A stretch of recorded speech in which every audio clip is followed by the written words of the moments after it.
Un gusto compartir este espacio, amigos y amigas de TV Católica en la provincia de Zamora Chinchipe. Hoy vamos a dialogar con la doctora María del Carmen Maldonado, quien es jueza de la Corte Constitucional, entidad que emitió ya su sentencia sobre la Ley de Comunicación. Aquí iniciamos.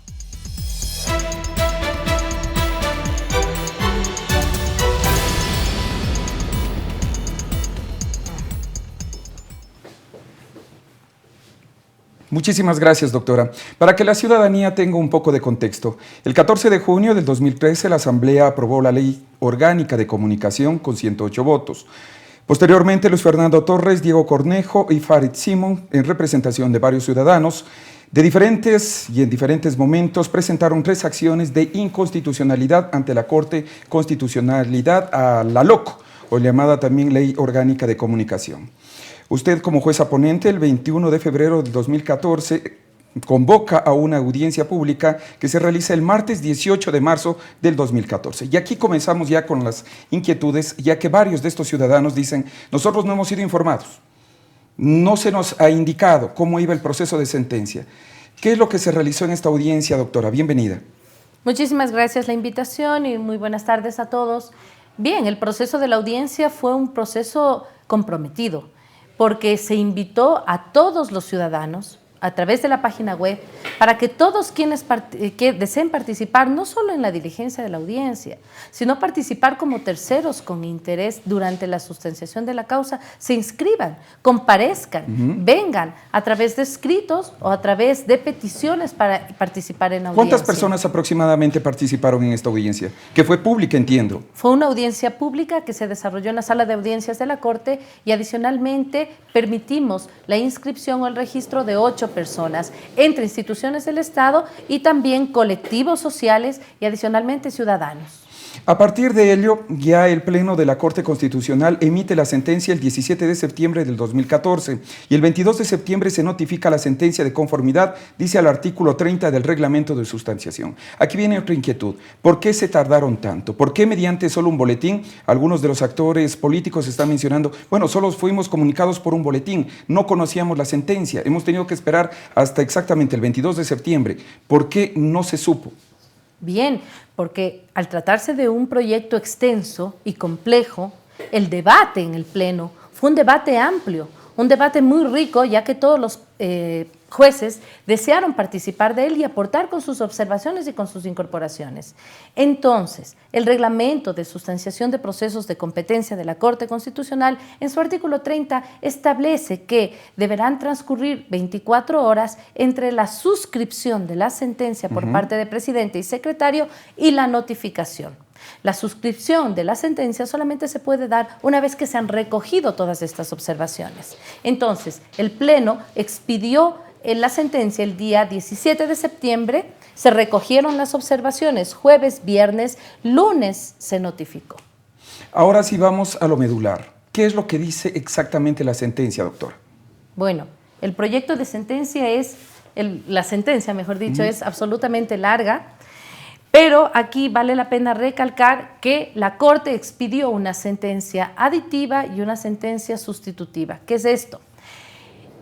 En virtud del principio de conservación del derecho, establecido en el artículo 76 de la Ley Orgánica de Garantías Jurisdiccionales y Control Constitucional, debemos tratar de preservar la norma.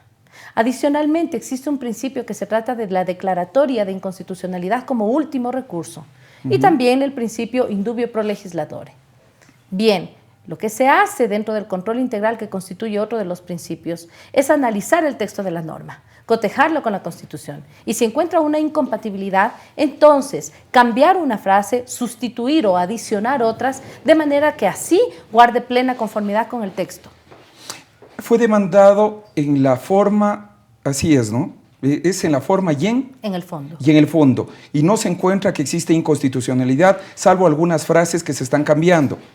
¿Es eso lo que sucedió, doctora? Sí, yo ahí deseo dividir. Por favor. El tema es, dentro del control abstracto de constitucionalidad, que es lo que hace la Corte Constitucional frente a estas 3 demandas, es justamente cotejar primero el proceso de formación de la ley.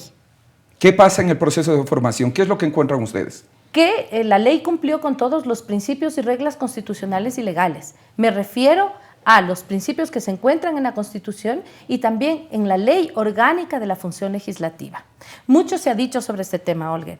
Mucho se ha dicho que se incorporaron al último, etcétera, etcétera. Yo no me quiero referir a eso. Yo quiero informar a la ciudadanía frente a tanta desinformación. Y quiero decirle que los cambios que fueron incorporados fueron realizados por el asambleísta ponente, fueron sugeridos en el Pleno, fueron hechos durante el segundo debate, ya que este termina en la votación. ¿Ustedes revisaron todas las sesiones? Cada una de las actas. Y las tengo aquí. Aquí tengo cada una de las actas. Y encuentro que en las actas del segundo debate previo a la votación, allí se están debatiendo todos los artículos que se dice que nunca fueron debatidos. Esto en cumplimiento del artículo 61, inciso quinto de la Ley Orgánica de la Función Legislativa. Adicionalmente, el proceso puede ser revisado por cada uno de los ciudadanos. Se encuentra en la Secretaría General de la Corte Constitucional. Entonces, ¿no encuentran inconstitucionalidad? Esto sería en la forma. En la forma. Ya, ¿y ahora en el fondo? Ahora vamos al fondo. Nosotros hemos intervenido en dos artículos, en el artículo 2 y en el artículo 56. El artículo 2 trata sobre la titularidad de derechos de los extranjeros. Antes esa titularidad se daba siempre que estos residan de manera regular en el Ecuador.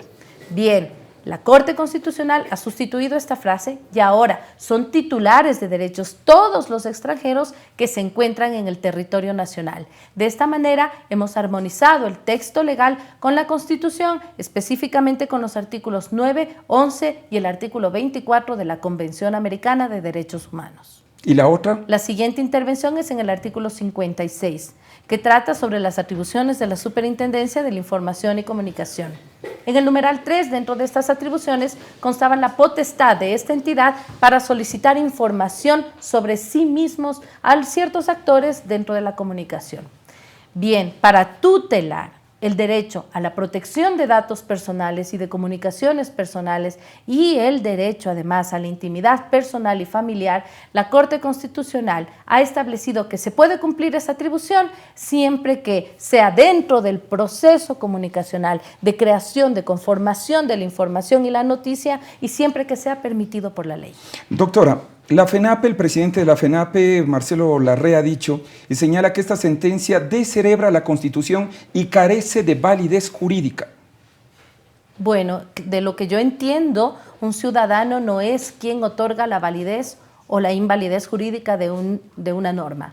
Esa es atribución de la Corte Constitucional. Dígame, frente a otras críticas, se está hablando, por ejemplo, que ya habría prevaricato en cuanto a las enmiendas constitucionales, que ustedes ya se habrían adelantado. No, de ninguna manera. De ninguna manera. Se trata, ciudadanos, de dos acciones totalmente distintas. La una es la inconstitucionalidad demandada de la Ley Orgánica de Comunicación y la otra es un pedido que hace un grupo de asambleístas respecto a un deseo de modificar la Constitución. ¿Qué le corresponde en este caso decir a la Corte Constitucional? El procedimiento. Si el procedimiento es enmienda, reforma parcial o asamblea constituyente. Doctora, limitaciones que pondría esta norma al ejercicio profesional. Es cierto que ahora nosotros estamos en peligro y que también nosotros ya podríamos en esta responsabilidad ulterior caer tanto medios como periodistas. De ninguna manera. Esta ley, ciudadanos, garantiza el libre ejercicio profesional. ¿Por qué? ¿No es persecutoria? ¿No es inconstitucional como siempre se la menciona? En lo absoluto. Miren, está garantizada la prohibición de la censura previa, por ejemplo. Está garantizada además la posibilidad de que todas las personas que trabajan en las áreas vinculadas con la comunicación ya no sufran de precarización laboral mediante el artículo 42 que exige la titulación obligatoria. Esa es la manera de dar dignidad al ejercicio profesional. Lo cual siempre lo hemos defendido. Exactamente. Yo estaría totalmente contenta de que todos quienes actúan dentro de las actividades de comunicación lean la sentencia y vean que esta sentencia permite el libre ejercicio profesional y adicionalmente con garantías para quienes lo ejercen. Doctora, casi para finalizar, se va a demandar, mencionan, ante tribunales internacionales, una vez agotados, dicen, todas las instancias internas van a demandar esta decisión adoptada por la Corte Constitucional ante tribunales internacionales. Pero de acuerdo a lo que yo he estado leyendo, ustedes también, para haber tomado esta decisión, se han amparado en decisiones internacionales. Es así. Mire, Olger, yo tengo aquí un listado de todos los artículos y las referencias que se hace a la Convención Americana de Derechos Humanos. Ante lo cual, ante instancia a la cual mencionan, van a demandar. Exactamente. Los ciudadanos están en su derecho, pero aquí está un listado de cada uno de los artículos y las citas que se hace de los artículos de la Convención Americana de Derechos Humanos y adicionalmente de sentencias de la propia Corte Interamericana de Derechos Humanos y de opiniones consultivas de esta misma entidad. Esta sentencia reviste un gran control respecto a la Constitución, pero un exhaustivo control también respecto a la Convención Americana de Derechos Humanos o Pacto de San José. Es decir, que ustedes no temen ante estas amenazas. No, en lo absoluto. Nosotros hemos hecho un trabajo a conciencia. Antes de finalizar, en una sola palabra, doctora, ¿cómo define la Ley Orgánica de Comunicación? En una palabra. Libertad de expresión. Corte Constitucional. Organismo autónomo. Dios. Luz. Infierno. Envidia. Usted, en una sola palabra, ¿cómo se define? Ciudadana. La ciudadana doctora María del Carmen Maldonado, quien es jueza ponente ante el Pleno de la Corte Constitucional, nos ha acompañado. Será hasta una próxima oportunidad.